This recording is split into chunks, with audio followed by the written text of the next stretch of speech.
Welcome back, students. So till now we have discussed the basic circuit representations, series, parallel, reductions, equivalent resistance, and the basic law, Ohm's law. So today we are going to discuss one more basic law. It's called Kirchhoff's law. कोई भी circuit solve करने के लिए कुछ एक हमारे पास tools रहने चाहिए बेसिक लॉज के, तो सिर्फ ओम्स लॉ से काम चलने का नहीं, तो हमें किरचॉफ लॉ की भी जरूरत पड़ेगी और उससे आगे भी कुछ एक दो सपोर्टिंग टूल्स भी हमको चाहिए, कुछ एक सॉल्विंग मेथड्स की जरूरत पड़ेगी। लेकिन किरचॉफ लॉ जो है बिल्कुल बेसिक है। किरचॉफ लॉ ये इनका आपको यूज करना ही पड़ेगा। तो किरचॉफ्स लॉ में दो लॉ हैं, किरचॉफ्स करंट लॉ और Kirchhoff's voltage law, KCL KVL नाम से सुनेंगे आप आगे। ठीक है, तो सबसे पहले हम देखते हैं किरचॉफ्स करंट लॉ। ठीक है, तो क्या स्टेटमेंट है? State that the algebraic sum of current entering a node is zero, और you can say the sum of current entering a node is equal to the sum of the current leaving the node. तो node और loop क्या होता है ये हमने definition वाले discuss की है, तो आप उसको मैथमेटिकली ऐसे रिप्रेजेंट कर सकते हैं, summation of n is equal to 1 to capital N, in is equal to 0, where n is number of nodes, number of currents entering at the particular nodes, in। तो i1 2 3 एक particular, जैसे ये एक example है, इस node पे बहुत सारी करंट है, कुछ उसमें लीविंग है कुछ एंटरिंग है। तो हमारा डेफिनेशन क्या कहती है कि current sum of current leaving is equal to sum of current entering.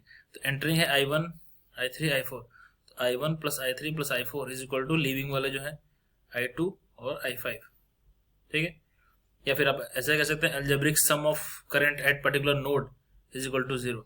तो अलजेब्रिक सम मतलब अगर हम आउट गोइंग वाले को प्लस लेके चलें और इनकमिंग वाले को प्लस लेके चलें और आउट गोइंग वाले को माइनस लेके चलें, तो i1 minus i2 plus i3 plus i4 minus i5 is equal to 0। तो algebraic sum of current at a particular node is 0। तो साइन कन्वेंशन हम ऐसा मान के चल सकते हैं, आगे हमारे काम आएगा कि जो भी आउट गोइंग रहेंगे करंट उसको हम माइनस मान के चलेंगे और जो भी इनकमिंग है प्लस मान के चलेंगे। ठीक है, इस तरह से एक बेसिक सर्किट भी आपके सामने है, तो यहाँ भी आप देख सकते हैं केसीएल जैसे ये सर्किट होता, तो ये पता है आपको ये सारे एक ही नोड है। ठीक है, तो एक ही नोड है, इस पे करंट किस तरह से, इस पे अगर मुझे केसीएल लगाना है इस पर्टिकुलर नोड पे, तो आप देखेंगे 4 करंट हमने रिप्रेजेंट किए। एक IT है टोटल करंट, और बाकी ये 3 करंट है। उसमें से i1 इनकमिंग है इस नोड पे, i3 इनकमिंग है और i2 जो है आउट गोइंग है। तो हम क्या लिख सकते हैं, आउट गोइंग इस नोड पे कौन कौन से हैं, it भी आउट गोइंग है और i2 भी आउट गोइंग है। तो हमने लिख दिया it plus i2 is equal to incoming वाले कौन से हैं, i1 प्लस i3। ठीक, ऐसे आपको it जो टोटल करंट है वो लिखनी है, तो आप क्या लिख सकते हैं, i1 प्लस i3 जो इनकमिंग है प्लस लेके लिखा, और i2 आउट गोइंग है माइनस के साथ, दोनों सेटिस्फाई करने सेम इक्वेशन है। ठीक है, तो कैसे केसीएल लगाना है आपको ये आपको पता होना चाहिए। केसीएल मतलब कि करंट क्वांटिटी लिखनी है हमें, कि एक पर्टिकुलर नोड पे करंट क्वांटिटीज किस तरह से एंटर हो रही है या आउट गोइंग है। ठीक है, और चूंकि एक पर्टिकुलर पॉइंट पे जो कंजर्वेशन चार्ज कंजर्व रह रहा है, क्योंकि हम बोल रहे हैं कि algebraic sum of current is equal to 0, तो it's based on the law of conservation of charge. ठीक है, तो केसीएल जो है Kirchhoff current law it's based on the law of conservation of charge. तो बेसिक प्रिंसिपल इस पे based है। ठीक है, इसी तरह से नेक्स्ट जो है वो किरचॉफ्स वोल्टेज लॉ है। वो क्या है, तो it's basically based on the principle of conservation of energy.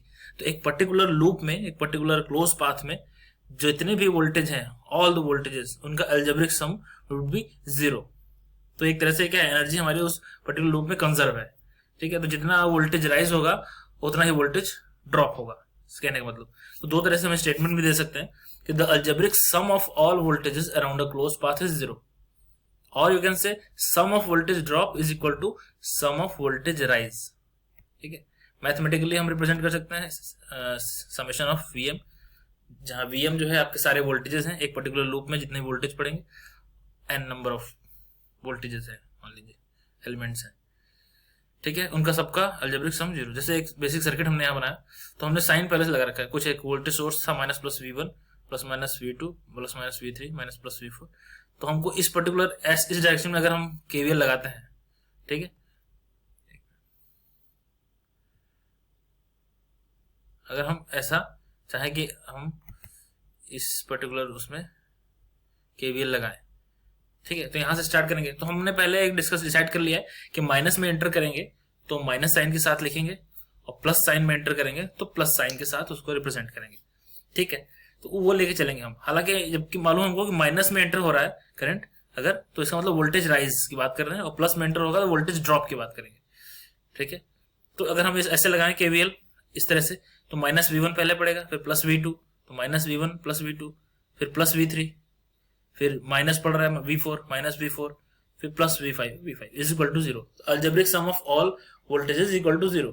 दूसरे टर्म में आप ये दे सकते हैं, अगर इधर उधर कर ले, माइनस वाले को उस तरफ कर लिया, प्लस को इस तरफ, तो आप देख रहे हैं क्या कि V4 V2 V3 V5 क्या है, V2 V3 V5, ये सारे क्या है, पॉजिटिव एंटर हो रहा है, मतलब वोल्टेज ड्रॉप्स हैं।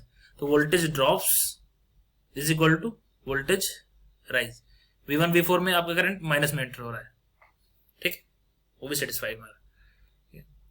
तो इस तरह से आपको अगर साइन दिया हो ना, तो उस साइन के हिसाब से आपको केवीएल लगाना है। और कई बार आपको साइन नहीं दिया होता है, तो आप अगर रेजिस्टेंस है या कुछ भी है, उसको प्लस माइनस आप लिखते रहिए अपने हिसाब से, फिर उसमें करंट डायरेक्शन इस तरह से एज्यूम करके आप लगा सकते हैं केवीएल। लेकिन अगर साइन दिया है तो साइन के हिसाब से ही आपको केवीएल केसीएल लगाना पड़ेगा। हम एक एग्जाम्पल लेंगे कुछ बेसिक सा, उसमें आपको और क्लियर हो जाएगा कि क्या इंपॉर्टेंट हो जाता है अगर ये साइन पहले से दिया हो, ठीक है। अदरवाइज बहुत सिंपल है। जैसे एक बहुत बेसिक सा एक मैंने ले लिया, चलिए केवीएल के लिए एग्जांपल। एक हमारे पास सर्किट है सिंगल लूप का, इसमें एक वोल्टेज, दो वोल्टेज सोर्स है 10 वोल्ट 8 वोल्ट, और ये 4 ओम का रजिस्टर है, एक यहाँ पे 2 ओम का रजिस्टर है, ठीक है। इसमें वोल्टेज दिया है 4 ओम के रजिस्टर के अक्रॉस जो वोल्टेज है वो V1 बोलेंगे, इसके अक्रॉस जो वोल्टेज है वो V2 है। साइन भी दिया हुआ है प्लस माइनस, यहाँ माइनस प्लस, और करंट की डायरेक्शन इस तरह दी हुई I। हमें V1 V2 की वैल्यू फाइंड करनी है, क्वेश्चन है, ठीक है। तो सबसे पहले हम केवीएल लगा देते हैं इस लूप में। तो हमारा केवीएल का फंडा भाई इस तरह से चलेंगे, वोल्टेज क्वांटिटी, केवीएल लिख रहे हैं ना, किरचॉफ वोल्टेज लॉ, तो सारी क्वांटिटी आपकी वोल्टेज होनी चाहिए। वोल्टेज क्वांटिटी कैसे हो सकती है, या तो वो V हो सकती है सीधे वोल्ट में, या फिर वो I इंटू R के फॉर्म में हो सकती है। तो कभी भी केसीएल केवीएल लगाएंगे ना, तो ये दो चीज का बहुत ध्यान देना है आपको, कि अगर आप केवीएल लगाना है तो सारी क्वांटिटी वोल्टेज होनी चाहिए, जिसका भी आप सम लिख रहे हैं, तो या तो वो सीधे वोल्ट में वोल्टेज होगा, या फिर I इंटू R के फॉर्म में होगा। और अगर आप केसीएल लगाते हैं, किरचॉफ करंट लॉ, तो सारी क्वांटिटी या तो एम्पियर के फॉर्म में होगी, दैट इज करंट होगी, एब्सोल्यूट करंट फॉर्म में होगी, या फिर V/R के फॉर्म में होगी।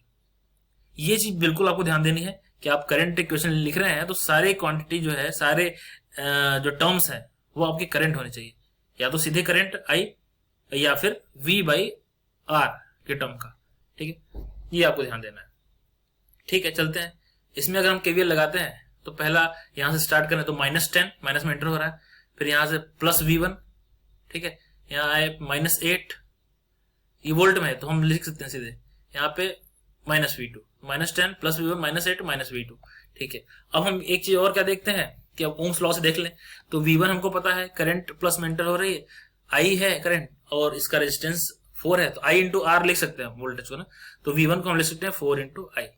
और V2 हम देख रहे हैं, V2 है इसके क्रॉस वोल्टेज, V2 में लेकिन करंट नेगेटिव में एंटर हो रही है, तो आपका V2 का जो वोल्टेज होगा वो क्या हो जाएगा, -2 इंटू I।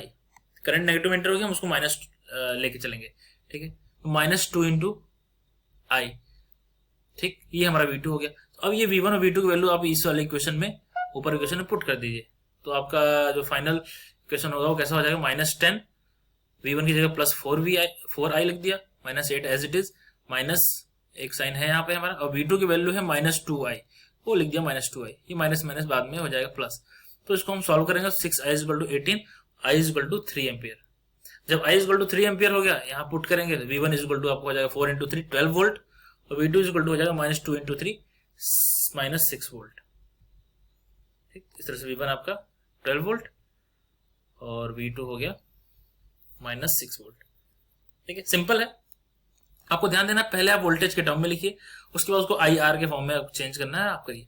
अगर आपको साइन ऐसा देता है, तो जैसे आपको यहाँ पे इसने साइन दिया हुआ था प्लस माइनस प्लस रजिस्टर में, इसलिए तब आपने ऐसा किया, पहले वोल्टेज के टर्म में लिखा, फिर उसके बाद करंट के टर्म में अगेन आपने लिखा कि V2 = -2I।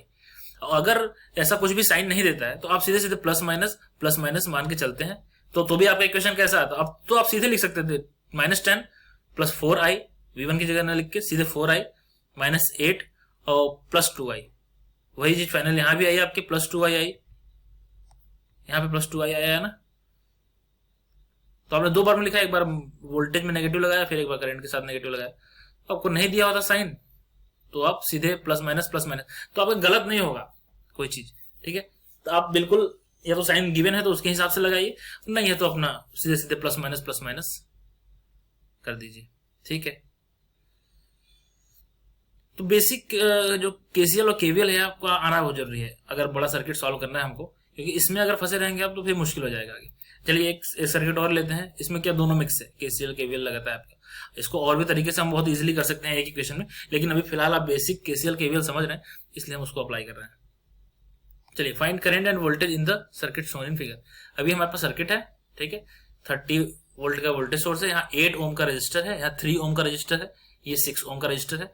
इसके क्रॉस वोल्टेज V1 है, इसके क्रॉस वोल्टेज V2 है एंड इसके क्रॉस वोल्टेज V3 है। साइन भी दिया हुआ है प्लस माइनस। इस ब्रांच में करंट I1 है, इस ब्रांच में करंट I3 है और इसमें करंट I2 है। तो ये V1 V2 V3 और I1 I2 I3 की वैल्यू हमको फाइंड करनी है, सिंपल। तो सबसे पहले तो ओम्स लॉ से हम ये देख सकते हैं कि V1 is equal to 8 resistance है, I1 करंट 8 I1। इस तरह से V2 is equal to 3 I2 लिख दिया यहाँ पे। V3 is equal to I3 current आ रही है, 6 रजिस्टर है तो 6 इंटू I3 हो गया। अब इसमें हम चलिए एक लूप में, ये पर्टिकुलर नोड है ना A, इसमें पहले केसीएल अप्लाई करते हैं। तो आप देख रहे हैं कि I1 करंट आ रही है और I2 I3 करंट जा रही है। तो किरचॉफ करंट लॉ क्या कहता है, incoming current is equal to outgoing current, ठीक है। तो इनकमिंग करंट I1 थी, आउटगोइंग कौन सा था, I2 I3। तो I1 minus I3 is equal to 0, simple, ठीक है। अच्छा अब चलिए इस लूप में, पहले लूप में L1 में हमने केवीएल लगाना है।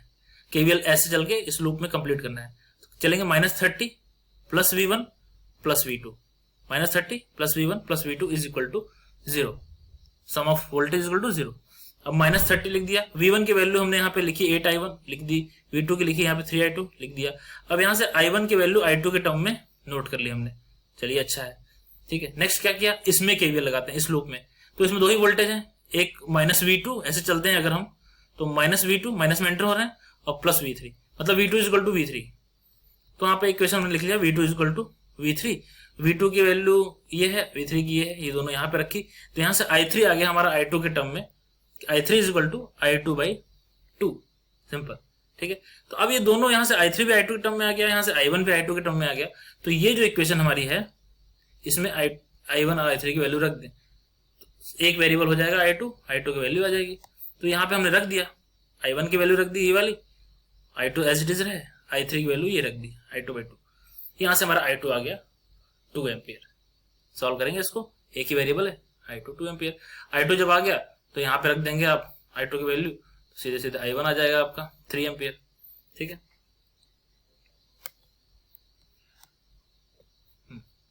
I1 आ गया, I3 तो I2/2 है, I2 2 है, I3 1 एम्पियर हो गया सीधे, ठीक है।